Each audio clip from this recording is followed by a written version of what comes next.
Brew Strong is brought to you by Blickman Engineering, home of the top-tier brewing stand. Visit them online at blickmanengineering.com.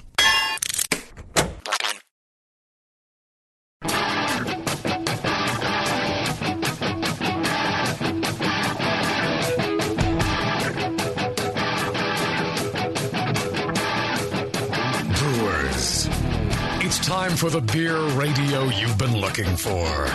This is the show that dispels myths, tackles the toughest topics, and makes no apologies for geeking out on beer. Hosted by two guys that drink before they think. Jamil Zainasheff and John Palmer. This is Brew Strong.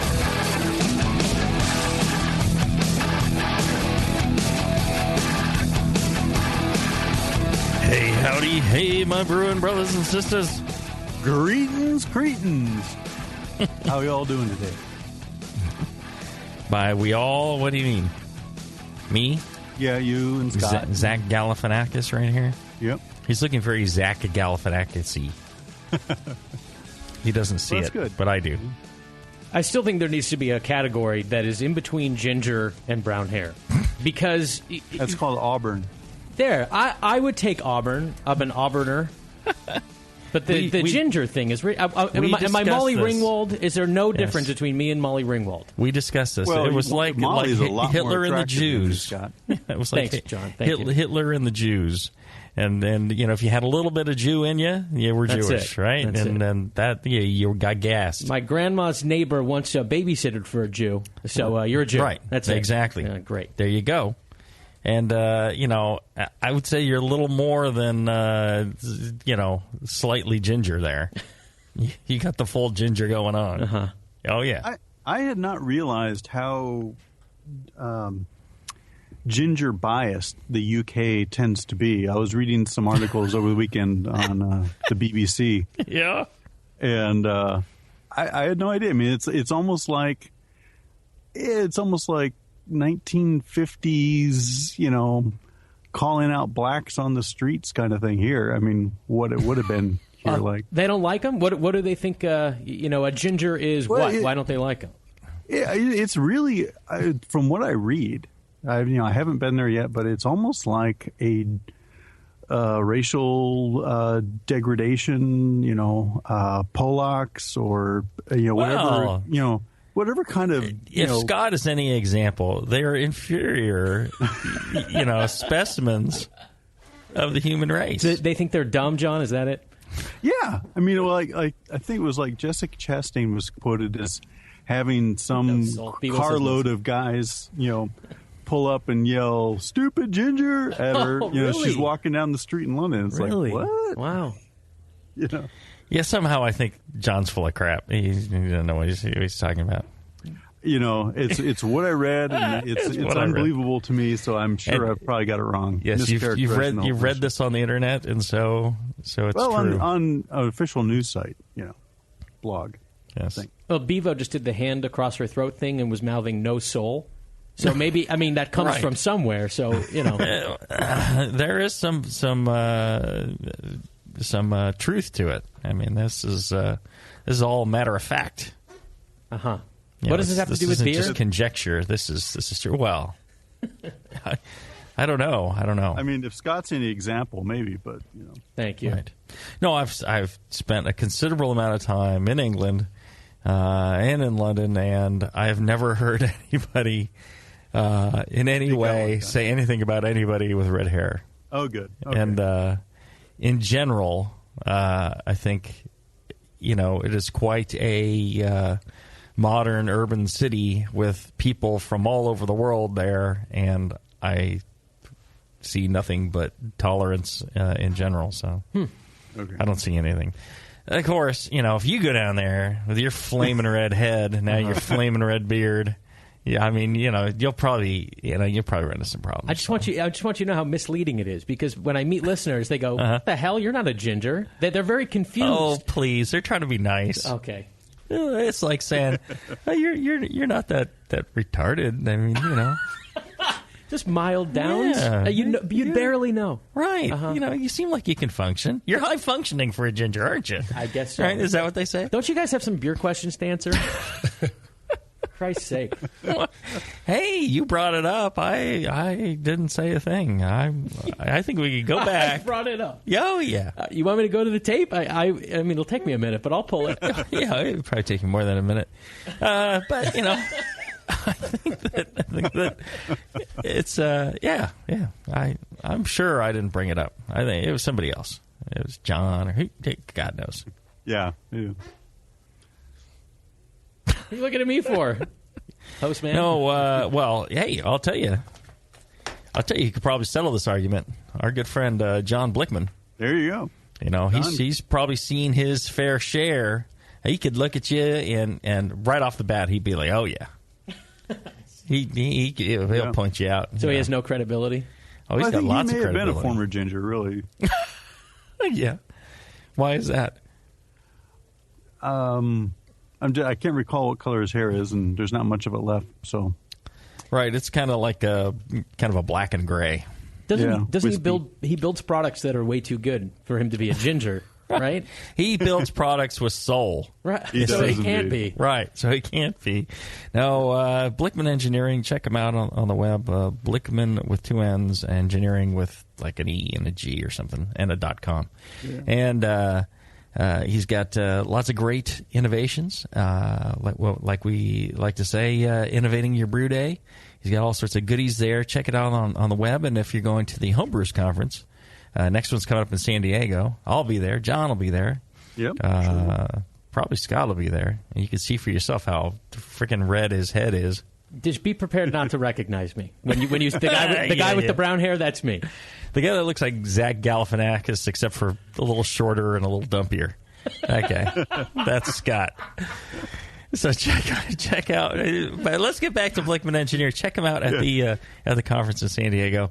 Great Say products, hi. Great guy. Yeah, thank him for sponsoring the show for these many years.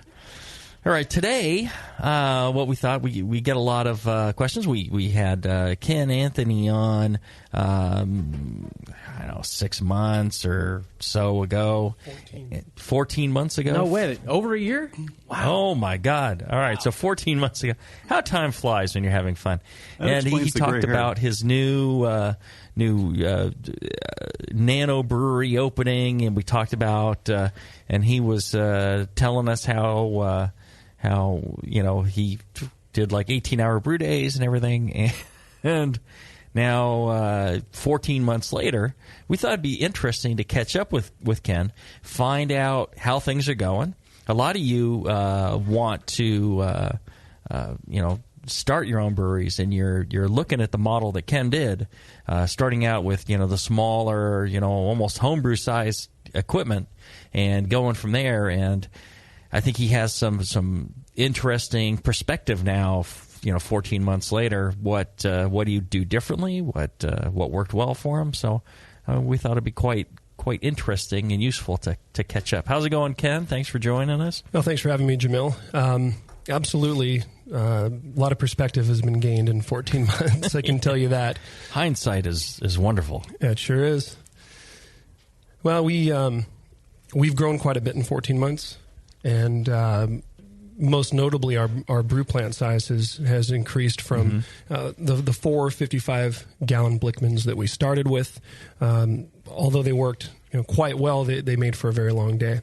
Right, you were brewing in the 55-gallon, and you were doing about a barrel and a half, and doing 2 brews in a day to make 3 barrels a wort, or worse. We were knocking out about 31, 32 gallons a batch. Okay. So we had to do three batches. Brews. Yeah, we used 4 tanks, so we could move the boil over to the whirlpool and mash in the next one, or we could louder over the next one. It cut a few hours off, but in general, it's 16 to 18 hours a day, depending on the boil length. To get 3 barrels of beer. To get 3 barrels of beer. Now we have not even 100 gallons of beer. Correct.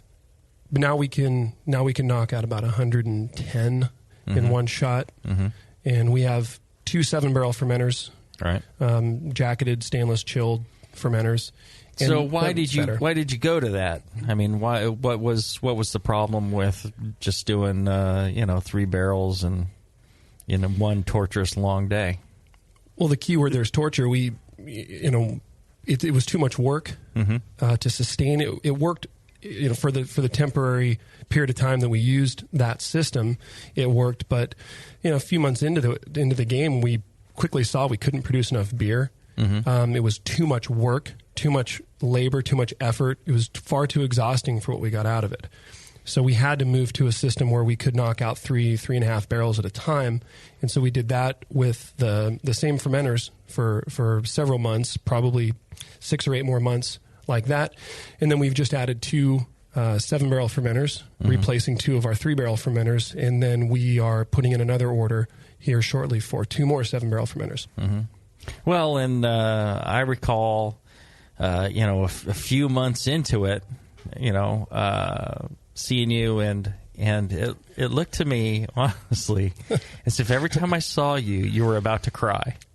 Yeah, that sounds about right. There may have been moments where I wandered around my brewery during a brew day sobbing. Right. I mean, it happened a couple times. It looked to me like you're always just on the verge of a breakdown. I mean, when you're doing that much labor, it's and I think the thing that people miss when they're going to open a brewery is they don't realize all the other stuff that goes around with it. It's not just brewing beer. Brewing beer is maybe 10-20% of what you do. So think of it this way: if 18-hour day to get 100 gallons of beer is a 20 or a 10% thing for you, and that all that math works out, fine. But really, think about all the rest of the stuff. You've got many multiples. You've got to, if you're doing 20 hours, and that's 20%, you've got 100-hour weeks. No. That's the minimum right there. You're doing a 100-hour week every week. That's every day. Did you ever have to dump a batch? I can only imagine after all that. No. Oh, man. We have not. We haven't lost a batch yet. That's good fortune and good skill, I guess, right? Yeah, I probably shouldn't have said that because now it's just a matter of time. We jinxed it. Go ahead. I want to back up a sec. I mean, were you what was your demand like from your customers? I mean, were you brewing? Were you doing this one barrel batch every day? Were you doing it, 2 times a week, 3 times a week, or what was your demand like initially, and then how long was it before that started ramping up and changing for you? Well, we brewed 3-barrel batches twice a week, so we did 3 1-barrels in a day, and then we did 3 1-barrels the next day. And it was Tuesday and Wednesday, so those were Jamil probably saw me on a Thursday, and when we first got going, it was last summer 2013, and we were selling 6 doles, 5.5 or 5-gallon kegs out to retailers, and that was okay. We were making enough beer. We had a handful of accounts. They were happy. The customers were liking the beer. But as soon as we opened up that tap room in November, then it became a huge problem. But that was right around the time that we'd brought in the 3.5 barrel system.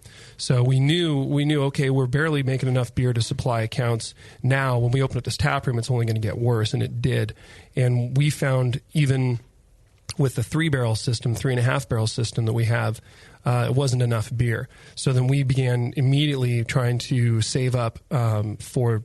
We wanted to buy 4 7-barrel fermenters, but with the cost of those guys, we were able to buy 2, and now we're working towards buying 2 more. But the demand just blew the initial system away. We couldn't possibly keep up. But even look at it this way. So here's 100 gallons of beer. Took you 18 hours to produce, and you go ahead and sell that beer in your tasting room. Let's say you retail it all, and you're getting $5 a pint, maybe $6 a pint, and there you go. You've made $500, or $600 for that amount of work. plus then there's your ingredients, there's your electricity, there's your rent, there's your water, there's buying yourself top ramen so you don't starve to death. It's insane. That's for me, that's the definition of insanity. Well, it wasn't $500, Jamil. It was more about $3,500 or $3,500. Yeah. Oh, all right, for 3 barrels of beer. Oh, 3 barrels at retail, yeah. Right? No, and I think what we're getting at here is that Jamil told me so, and there you go. And it's true. Jamil did tell me so, and we've been working very hard to grow out of it. I certainly don't call Device a nano brewery anymore because we are producing far more beer than what I think most people consider to be a nano brewery, but we certainly are on the lowest end of a microbrewery.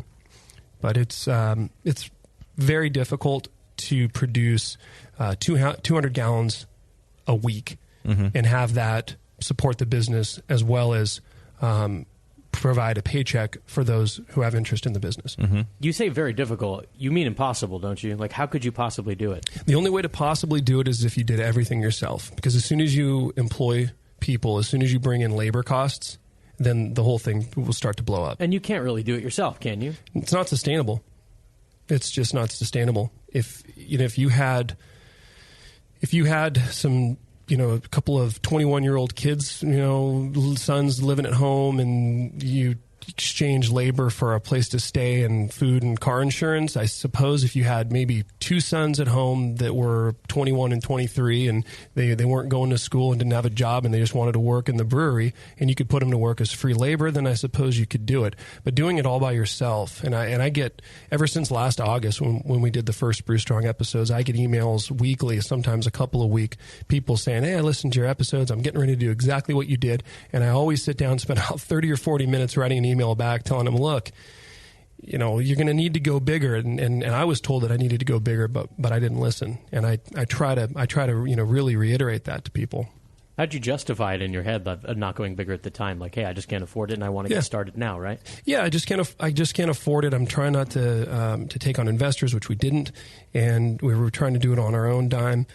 And it's thick-headedness. You can talk yourself into just about anything. But then when the rubber hits the road and the realities start to set in, you go, "Oh wow, this isn't going to work for very long. I've got to produce more beer." And we're still, constantly thinking of ways that we can expand organically and produce more beer.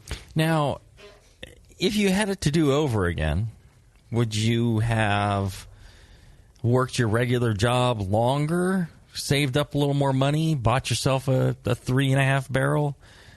Kit, or gone into insurance sales? It's started out with the smaller size, because there's people starting with like 15-gallon, 20-gallon. I was talking to somebody. It's like, yeah, we got a 15-gallon system, and each of us is going to brew, 1 day a week, and I'm like, people are freaking insane. And how are you paying for your building? Oh, well, it's kind of a hobby. Yeah, it's definitely a hobby. People losing their freaking minds. Well, to answer your question, if we had it to do all over again, and this is what I tell people that email me, and like I said, it's a lot of people who are trying to do the same thing. I tell them, if you say to yourself you can't afford to go a little bit bigger, then you shouldn't do this at all, because it is so capital intensive. Mm-hmm. The working capital you have to maintain at all times, the checks that we write week after week after week are huge.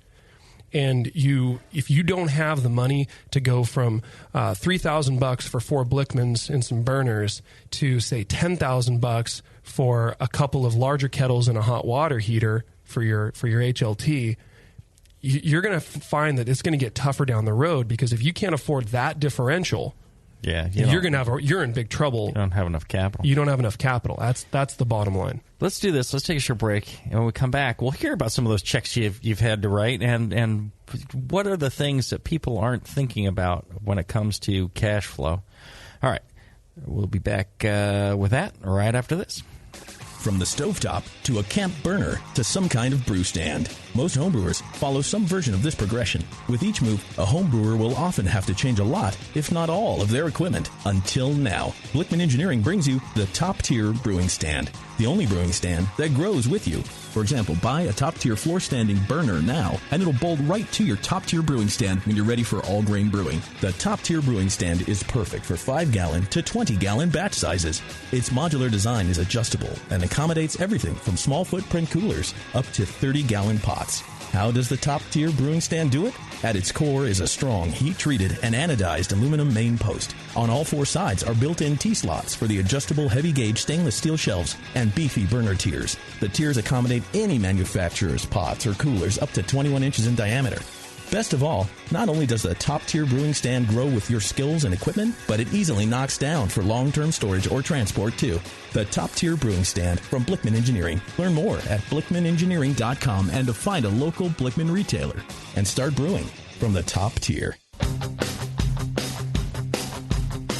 Introducing Clarity Firm from White Labs, an amazing tool for pro brewers and home brewers. Clarity Firm is an endoprotease that will reduce chill haze and increase the stability of your beer, and produces gluten-reduced beer. Clarity Firm is easy to use. Just add it when you pitch your yeast, and Clarity Firm will do its work during fermentation. When fermentation is complete, chill haze will already have been addressed.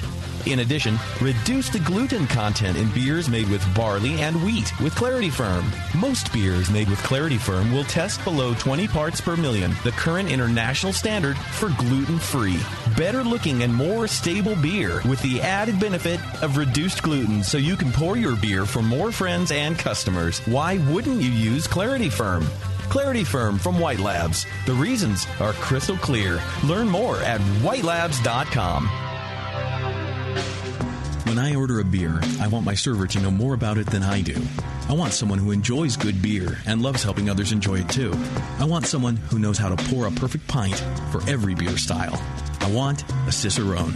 The Cicerone Certification Program is creating the type of people who help you enjoy great beer. Home brewers and craft beer lovers know beer is more flavorful and complex than ever, and it takes some serious knowledge to store and serve beer right. Cicerones know beer. There are 3 levels in the Cicerone program: Certified Beer Server, Certified Cicerone, and Master Cicerone. Cicerones are truly the sommeliers of beer. The best beer locations have a Certified Cicerone on staff.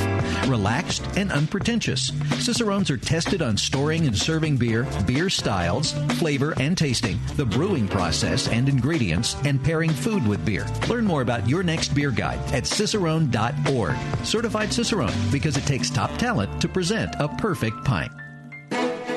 Hi, I'm Jason Harris, the proud owner here at Keystone Homebrew Supply. We're thrilled to be entering our 20th year of supplying this great industry. And to show you, the Brewing Network Army, how much we appreciate your support, we're offering you 10% off your first order on our website, KeystoneHomebrew.com. Just use coupon code BNARMY at checkout, and I'll get your order out the same day. My goal at Keystone Homebrew Supply has always been to have a complete supply of everything a brewer could want. When you place your order online or when you come into our store, it's our goal to have everything on your list and more. One aspect of KeystoneHomebrew.com that we're really excited about is the ability to fulfill customers' exact grain bills.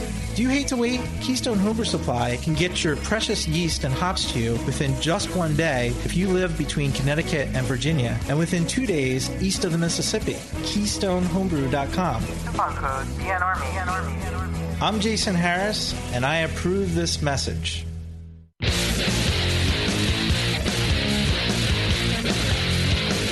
Back to the 2 guys that know how to turn beer into beer. This is Brew Strong. All right, we're back.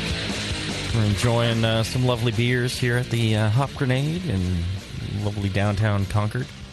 And we're talking with Ken Anthony from Device Brewing in Sacramento, California, about his experience going from, essentially the Nano that, everybody thinks they're going to start with, which worked fine.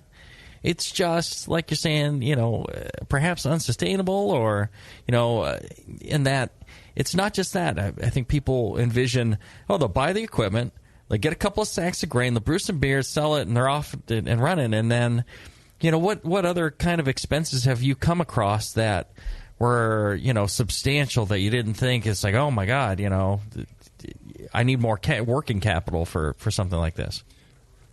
The list goes on and on. You have to put down surety bonds. Mm-hmm. And you have to put down payments for your liability and brewery insurance. These are things you don't think about. Insurance for a brewery and for serving a place that serves alcohol is actually fairly substantial a lot of times. It is, and you don't just pay 1/12 of your annual premium up front. You have to pay, I think it's 20% down to your annual premium plus your first month. Yeah, some of them will do you could pay half now and half in 6 months. But yeah, you're paying a good chunk of change. Yeah, we wrote a lot of checks that we didn't see coming. Mm-hmm. Yeah. How much would you say people need? What's the cash buffer for a nano brewery? Working capital? Yeah, like another 10 grand for 25 or 30,000 would be good to operate with. I mean, you'd be living a scary world if you only had 10 to work with. That would be because you get your rent coming due, and people are like, well, I'll sell beer, and you brew the beer. It takes a couple weeks at least for the beer to be ready, and you've already paid for the ingredients. You got to buy the ingredients ahead of time. You got to pay your rent ahead of time. You got all the stuff ahead of time, and then the beer starts rolling. And the problem with that is it takes a while to sell the beer and get the cash in. That's the single biggest mistake businesses of all kinds make is a lack of working capital. I know it's cliche, but it is wisdom that cannot be said often enough. Mm-hmm. That's true. Cooperage is expensive. You have to buy a certain number of kegs. Just gotta have something to put the beer into. Gotta have something to put the beer into. And then you'll also find that a lot of your wholesale accounts expect 30 days, and that's reasonable. Mm-hmm. You drop off your beer, you might not see a check for a month. Mm-hmm. Mm-hmm. All right. Certain states, it's a COD type of thing. I think Oregon, it's COD. If you deliver the beer, you have to collect. In California, they allow 30 days, and so what happens is everybody expects 30 days. And then out of that collection of retailers that you give the 30 days to, a portion of them will be deadbeats. Either will pay you very late or will never pay you at all because their business is so poorly run that they don't have the money to pay you. And that is, I think far more frequent in, the beer bar business than it is in the brewing business. But I tell you, people, and you'll think to yourself, well, maybe, my supplier will extend me 30 days. Generally, no. They want their cash because they've dealt with plenty of deadbeats, and they want their cash up front. Yeah, it's so you got to come up with the money first. You got to, run through the whole thing, and then, then you get paid. And then wait 30 days. Yeah. Yeah, the grain arrives after we pay. We pay for our grain up front. We pay for our hops up front. We pay for our yeast up front. It's just, even your electricity bill in a small brewery, refrigerators are expensive to run. Mm-hmm. And so these are things that you just can't even imagine how expensive they get. I mean, even the nickel and dime stuff. You walk into a brewery, look around, look at all the little fittings, look at all the hoses, look at the gaskets, look at a gasket can cost you $1 a piece. Mm-hmm. A clamp is like $3.50 for one tri-clamp, just the clamp. Mm-hmm. That's not the $55 or $60 butterfly valve that you're looking at too. It's not the $13 a foot hose. It's not the the $60 pail of chemicals, and you need a lot of those chemicals to keep the place clean. Mm-hmm. So just really, unless you've worked in a brewery previously, it would be very difficult to be able to itemize everything you're going to need. Mm-hmm. And a lot of the nano brewers that go into it, like myself, I came from an engineering background. I was working in a cubicle designing bridges. I was not working in a functional commercial brewery. And a lot of these folks that I talked to who are trying to open up an nano brewery didn't either. Mm-hmm. Well, and it also goes in that when you're buying your ingredients, when you're buying your malt, buying your hops, buying your chemicals, stuff like that, a lot of times you're not getting the best pricing either because you're buying in small quantities. Your cost of shipping is pretty much the same as when you're buying in large quantities, but it's costing you more per barrel for the shipping, for the ingredients, for all that. So your margins are dropping just off of that as well.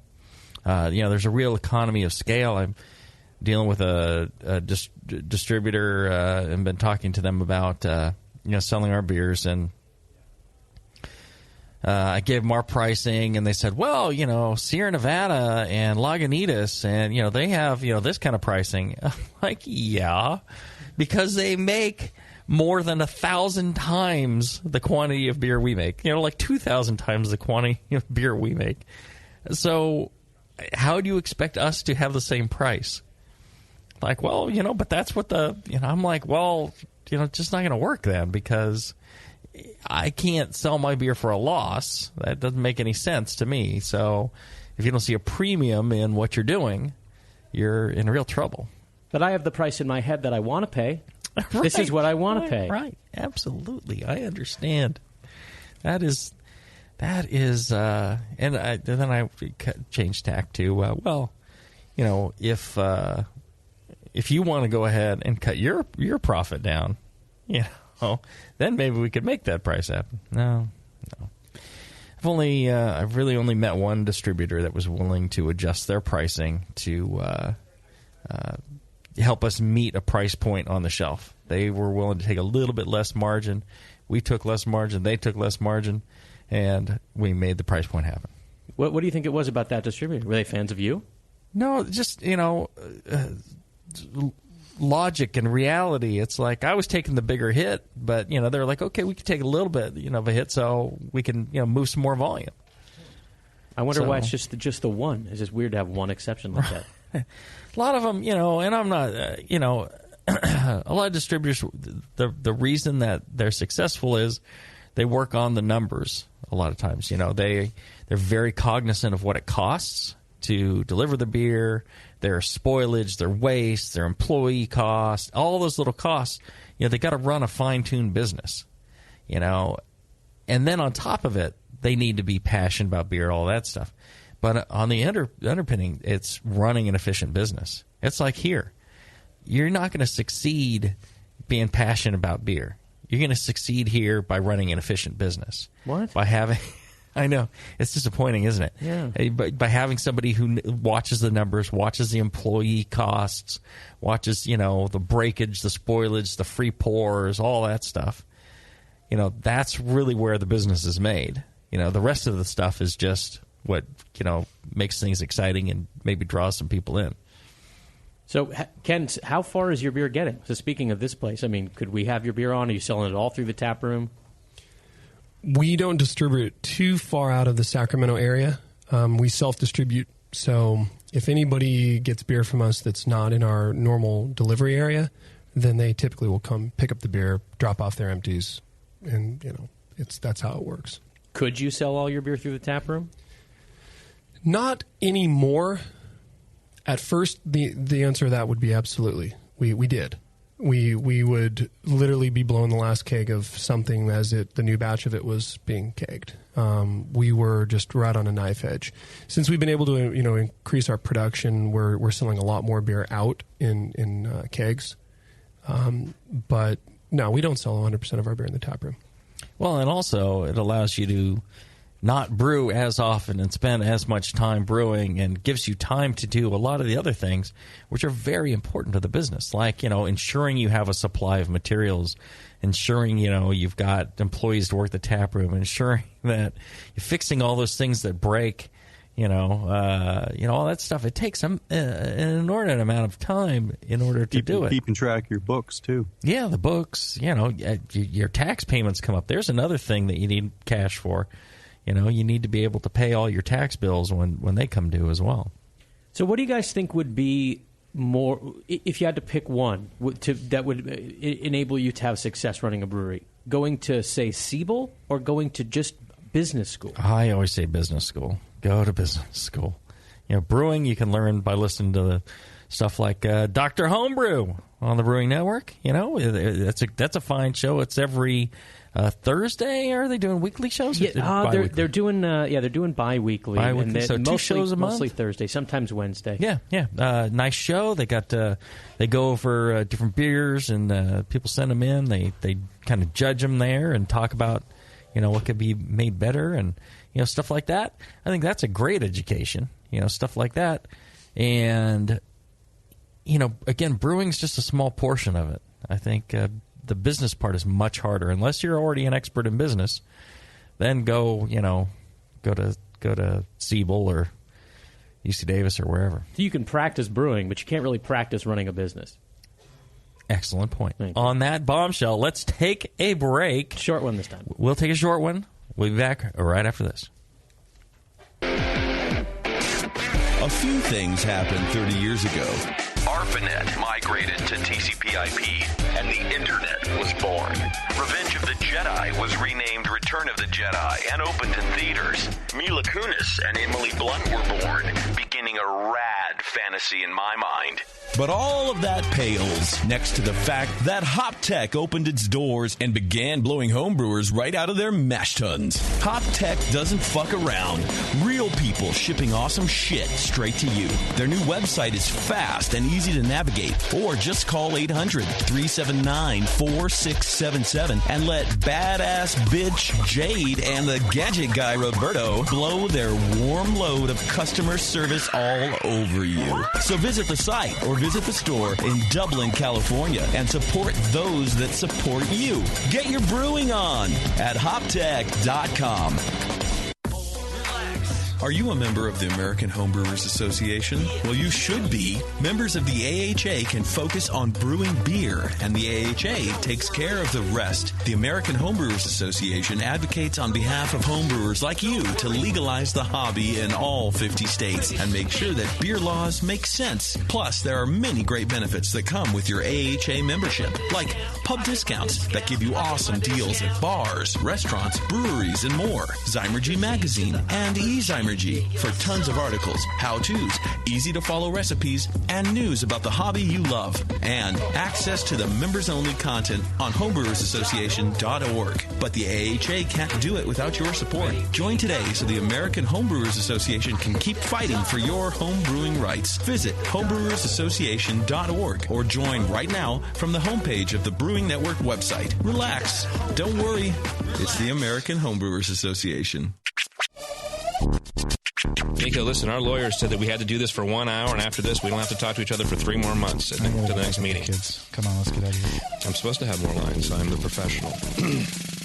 Hey, it's Sully. And I'm Nico. And we opened the 21st Amendment 10 years ago at 563 2nd Street in San Francisco, just 2 blocks from Giants Park, to make great beer and have a great time doing it. That's right, because to us, the 21st Amendment is more than just the right to make beer. It's the right to experiment, to be innovative, and just do things differently.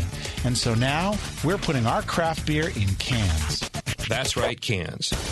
You can find our world-famous Hell or High Watermelon Wheat Beer and Brew for Your Die IPA in the Northeast, Northwest, parts of the Midwest, and Alaska in cans and on draft. So next time you're at your local neighborhood pub or good beer store, be sure to ask for 21st Amendment in cans. Because everyone likes it in the can. Tasty crack cans. Tasty crack can.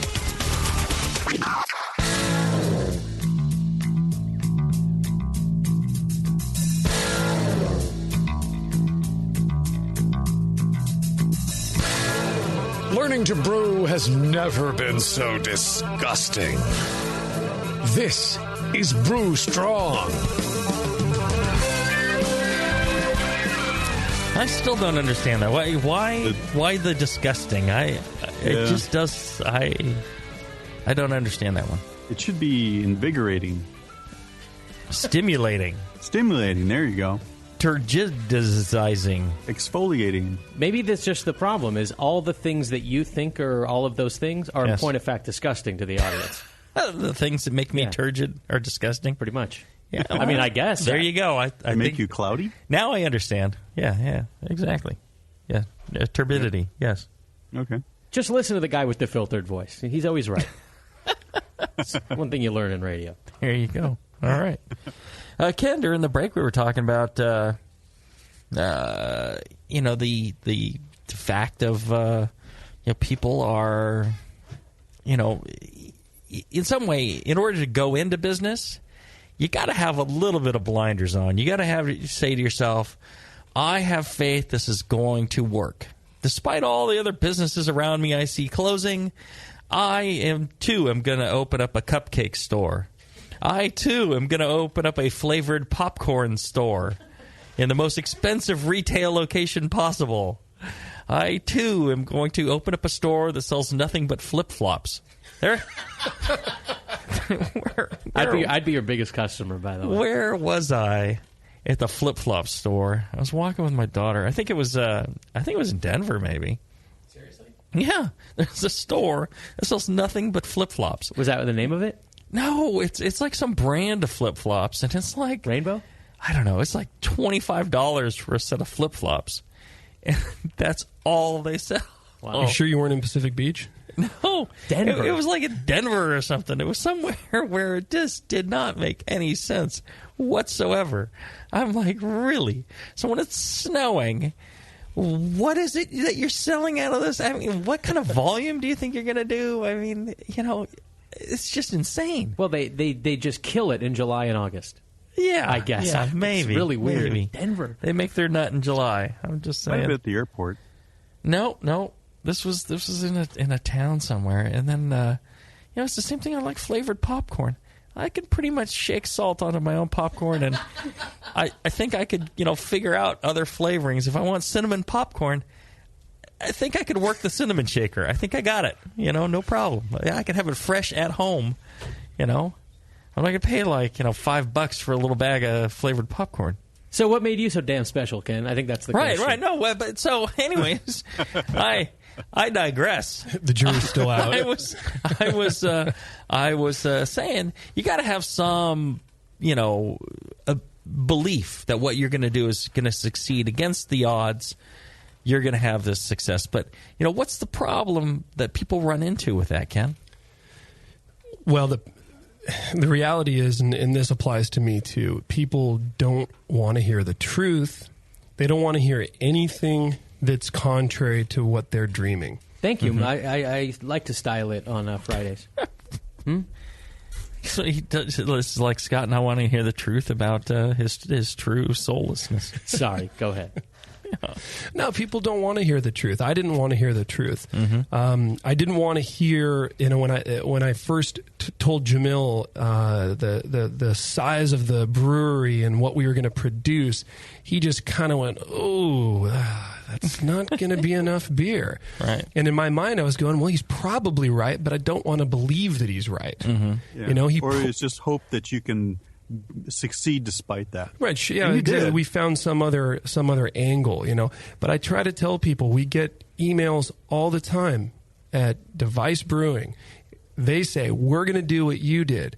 And my response is very, very, I don't want to say boilerplate, but it typically ends with, look, you had, at that volume of beer, you had better have one Kraken tap room all the time. Because if you don't, you will not pay the bills selling it out in kegs at that volume. Forget about it. Well, and I understand people think I'm an idiot, so they don't listen to the advice I give. So that makes sense to me. But I'm telling you, every once in a while, even a blind squirrel finds an acorn every now and then. So every once in a while, I am speaking the truth. It's just like the monkeys on the typewriter thing. Every once in a while, I've got some piece of advice that works. And I'll tell you, just like you and I run into people all the time, and they're like, well, we're going to do this, and, we're going to brew on a homebrew system, and I've got my, 20-gallon Blickman, and, hey, great thing for making homebrew, but not for commercial business. No, it's proof of concept, and we're going to do this. So you're leasing a building, and you're doing all this stuff, and then you're going to do your proof of concept. You're going to run out of money. You're going to go in the crapper, and they're like, nah. They figure that I just don't know what I'm talking about, or I haven't seen the vision, and that's fine. Again, like you got to go into your flip-flop store with your sense that you're gonna make it work against everybody telling you no. But when everybody's telling you no, you got to step back and say, okay, how can we, let's not give up on our dream, but let's adjust our dream so it makes a little more sense. And so, 80% or 90% of people are saying, yes, that's going to work. All those business people that, have gone to business school actually have some concept that is going to work or some faith in it. Well, our little cupcake shop is still open. Right. And well, Ken, what did you do right, in your opinion, that made this work? That's a good question. That really helped you succeed against these odds? Well, first of all, we can only thank the greater Sacramento area craft beer community and we try to let our customers know face to face every opportunity we get how much we appreciate them driving to our location, coming in, sitting down, having a couple of beers, picking up a growler. If without that, we wouldn't be here. I'd be sitting here telling you how we went out of business. And but you can't count on that, right? You cannot count on that. And I think John's question is very good. What did we do right? What did you do specifically? What actions did you take that made that happen? Well, opening in the right place, well, right location. We were in a good location for it. We were extremely low overhead. Kept your costs down. Kept our costs down. I did all the labor myself. My wife and I worked the tap room by ourselves. We really just kept our costs very, very low, and put in a ton of labor. But I gotta think that we came out of the gate with a high quality product. And I think without that, if we had to, go through those growing pains or, they'll figure it out, we may not have had enough time to figure it out. We had to come out swinging. And thankfully, the transition from, 20-gallon batches to 100-gallon batches wasn't that difficult. The recipes scaled fairly easily. The beer came out in 100-gallon batches, tasting the same way it did on our pilot batches. So, we brought good beer. We brought beer that people wanted to drink. We didn't say, hey, we're going to do nothing but these abstract beers. And that's how we're going to do it. No, we came out with IPAs. We came out with pale ales. We came out with stouts. Now here's another business model. This is the Rare Barrel. Jay from the Rare Barrel. He does the Sour Hour show on the Brewing Network, and it's a great show. He talks about everything sour, and the guy really knows it. They win GABF medals. He's super intelligent and nice guy. They came out with a concept of, and here's something where somebody's doing something different. They've got a vision for doing something different, and their vision was, we're not going to own a brew plant. We're going to just have masses of barrels and some fermenters. And what they do is they get their wort produced at various breweries. At Heretic, we make wort for them. They take it in a truck, and they put it into their fermenters. They ferment it, and then they put it in their barrels and sour it, and that's it. So they don't have that $500,000 for a brew plant. They just go around. They pay in a little bit more for making wort than they would have if they got the brew plant. But that's a big nut to take on. Buying a 35-barrel brew plant. So that was their kind of change to things. And when I heard it, I'm like, awesome idea, absolutely excellent. And I think everybody that they talked to probably came across with, okay, that's a great idea. Had people been telling them no, then maybe they would have looked at it differently. But I think part of their success, they did it differently, but they had a concept that actually worked. They looked at the numbers instead of looking at just, we're going to make great beer and people are going to buy it. You got to look at the numbers, like you're saying. Hold your costs down. They held their costs down by not buying the brew plant. They could get one later on. They didn't have to do that to get started with what they were doing, and save themselves quite a bit of capital, and were able to start at a much larger volume. So I think that things like that, being creative like that, I think it's a great way to go. And if you want to hear more creative stuff like that from Jay, I'm sure he's talking about that on the Sour Hour. Yes, sir. Wednesdays at 5 p.m. We do one a month. Next one's coming up this Wednesday, October 22nd, 5 p.m. Pacific. Very cool. All right. Let's take one last short break, and when we come back, answer any questions that we got, and wrap up with Ken right after this. And now, Northern Brewer presents What If Homebrewers Ruled the World? Ladies and gentlemen, if you'll follow me, I will lead you into the gallery area. Now, the first piece up for sale today is a Jamil and John original, a bottle of 1997 vintage Evil Twin. I see. A bidding for this one-of-a-kind piece will start at £7,000. And if you'll continue to follow me, ladies and gentlemen, I can show you a rather abstract piece from Bay Area brewer Justin Crossley. It's a German Doppelbock entitled Justin's Giant Bock. The brewer's notes here indicate that this beer had excellent mouthfeel. That's just a crazy dream. Or is it? With Northern Brewer, a thirsty nation can craft its own ale and lager for the greater good of mankind. Northern Brewer, the home of superior customer service and the finest selection of home brewing goods for the future. That's it. I've had it. I am never putting hops in my beer again. What? Why? It's just too ridiculous. Insane prices, stupid contracts, high shipping costs, crappy selection. Dude, you need Nico Brew. Nico Brew will rock your f***ing face right the f*** off your f***ing skull. $5 shipping to all 50 states. Plus fantastic international rates get you low prices on Nico Brew's great selection of hops and more. Whether you're a home brewer, a pro brewer, or a homebrew shop owner, Nico Brew can get you the hops you need in increments big and small. Single orders, spot buys, or full contracts. And there's only one place to join the uber special secret elite bare bones club where you'll get the best deals anywhere. Holy shit. NicoBrew.com. NIKOBREW. Nico Brew, your bare bones buddy in the brewing business. Have you ever dreamed of attending the World Brewing Academy? This year, thanks to Lallemand and Danstar, one lucky brewer will make that dream a reality for free.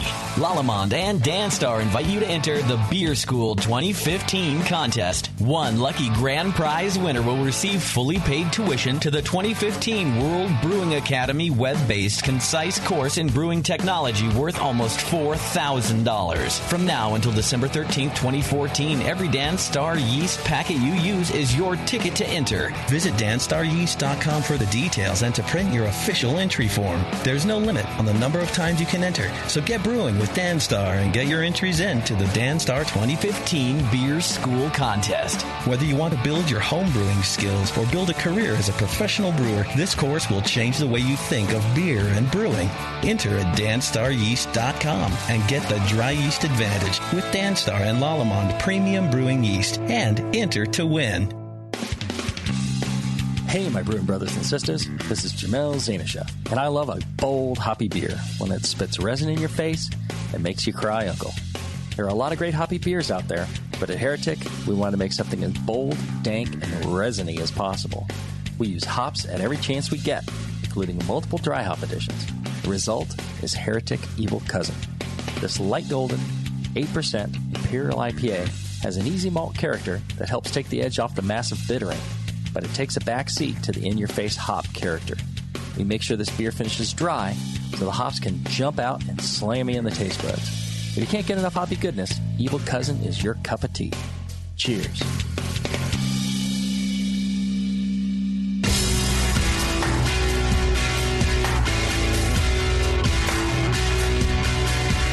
Like the Lance Armstrong of the beer world. Except for that nut thing. This is Brew Strong.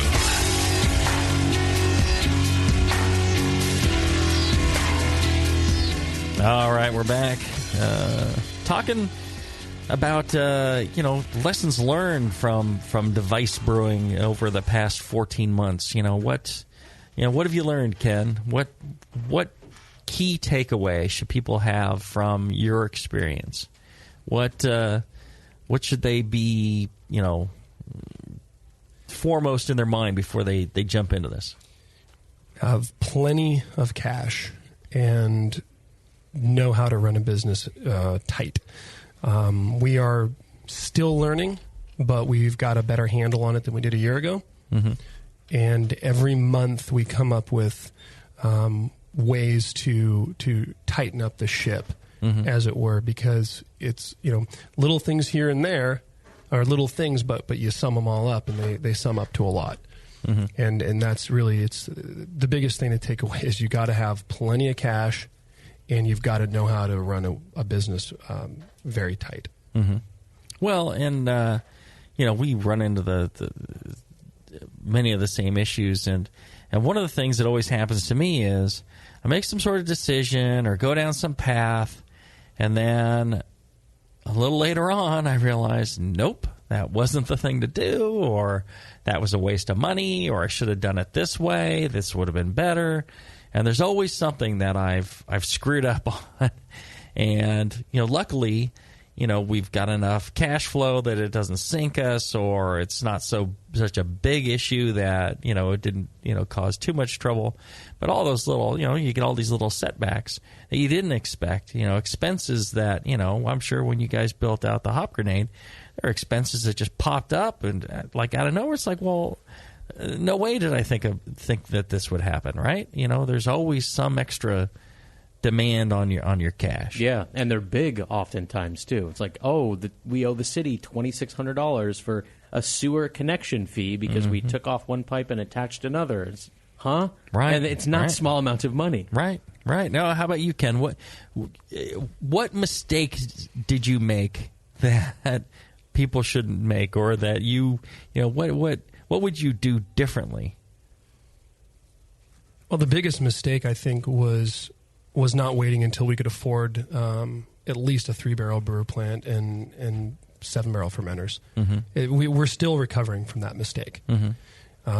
It slowed you down. It took years off your life. My hairline's receding. Both above and below. Yeah. So is it like being president opening a brewery? You just go gray within 4 years, just automatically. Yep. Yeah, that sounds about right. Ken, how much time were you spending at the brewery last year? I mean, each day. My wife could probably answer that question better than I could, but it was anywhere from 10 or 12 hours on a regular day where I was in there doing just normal cellaring and cleaning and running the tap room to 16-hour days, 18-hour days brewing. There was really no days off. We have employees now. I've got one heck of a crew right now. I've got a guy who's brewing about half the beer, and I've trained him up. He's doing it the way I want it done. He's doing an absolutely outstanding job. We've got great taproom staff, people that are knowledgeable about beer and friendly and doing a great job. So I am actually spending more and more time in my home office running a business than I am connecting hoses. What about in those days when you and your wife were working the tap room and you were doing all the labor yourself? How did it affect your relationship? I mean, and I'm assuming, I ask because it's a personal question, forgive me, but a lot of people, are married or in relationships that are thinking about doing this, and, that's no small factor to think about. Sure. It didn't negatively affect us. Melissa and I have been married almost 15 years now, so I don't know if it would have killed us early on. It might have. Just that kind of stress, but we've reinforced our marriage over the years to be pretty bulletproof.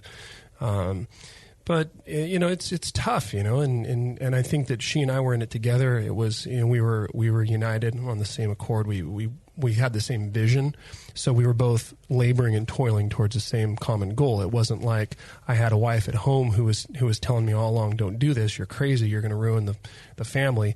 I had a wife who was, beside me and definitely supporting what we were doing. Does that translate to individual decisions too, like aesthetic decisions and whatever? Did you guys mostly agree on everything?